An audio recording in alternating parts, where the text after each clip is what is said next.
Hey everyone, I just want to talk to you real quick about something that God's been dealing with me, and He deals with me about this all the time.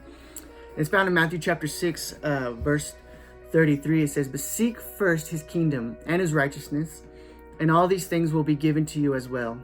Therefore, do not worry about tomorrow, for tomorrow will worry about itself. Each day has enough trouble of its own." As a father and a pastor, I deal with worry sometimes, and I'm just gonna be real with you. Sometimes it bogs me down. Sometimes it can depress me.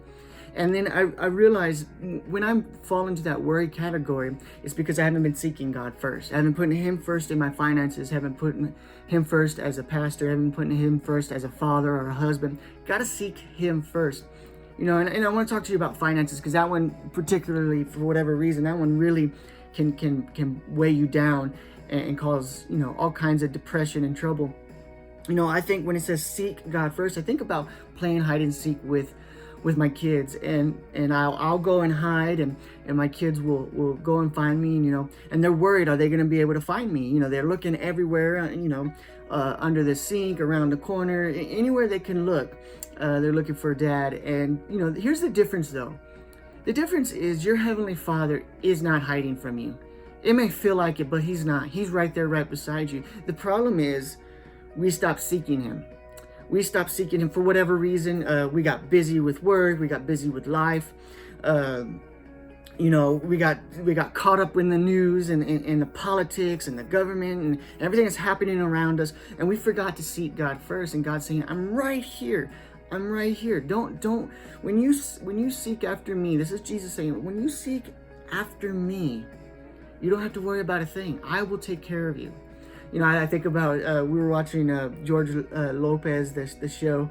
In case of y'all don't know, this is the show that aired, in the early 2000s, and he used to always say, "I got this. I got this."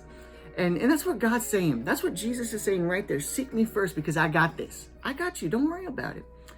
And I when it comes to finances, I realize when God says to obey Him and give, I got to give right away, because when I give, He gives. And we are no more like God than when we give. And that's the best thing about God. When churches give, we call it tithes and offerings. The Bible talks about that. We're not going to get into it, but when we donate to the church and to different organizations, God says you putting Him first in your finances. This is very significant when we put Him first, because it's significant for our spiritual growth and our financial growth. It creates space for God to work in our finances, in our spirit man. And the best thing about it is every time we make the conscious decision, we make the decision to be generous, we discover that our God will not be outgiven.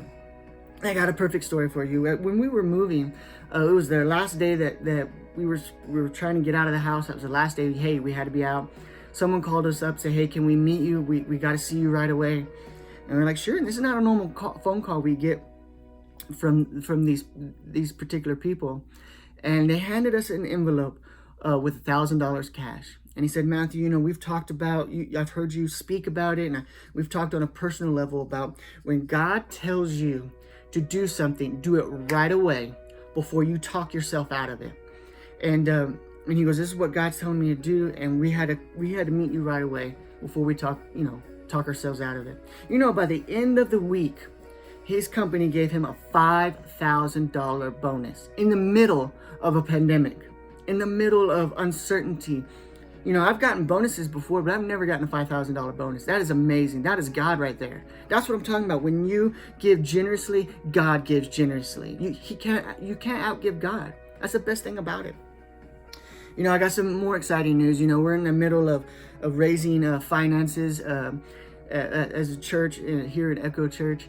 And it's because we want to launch. When we launch, we want to launch in excellence. And we have a goal of raising $328,000. And I want to tell you, we're on our way. And someone called us the other day, and they said, "We want to give you $10,000. They gave to Echo Church $10,000 because they know that when God says to do something, to obey, you obey right away. You know, as soon as you let go, God lets go. And we're so happy, we're so amazed. We know that God is going to use that money to change lives for the better, change our community. And I just want to encourage you, you know, maybe you don't have a church.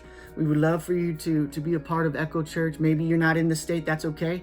You can get online at www.echochurch.life if you want to give.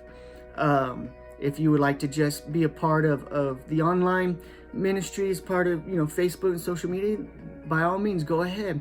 And we know that God is going to make a change in your life when you give right away. And if you would like to do that, again, www.echochurch.life. We have exciting things happening, and God is opening doors for Echo Church that we never thought would ever happen.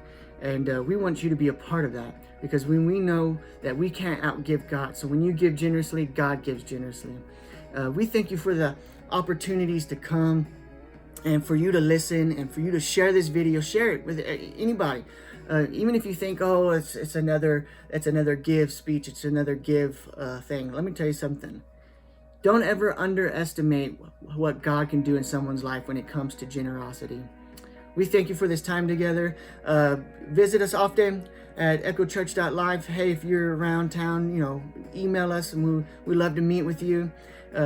Just remember, be the Echo. Thank you.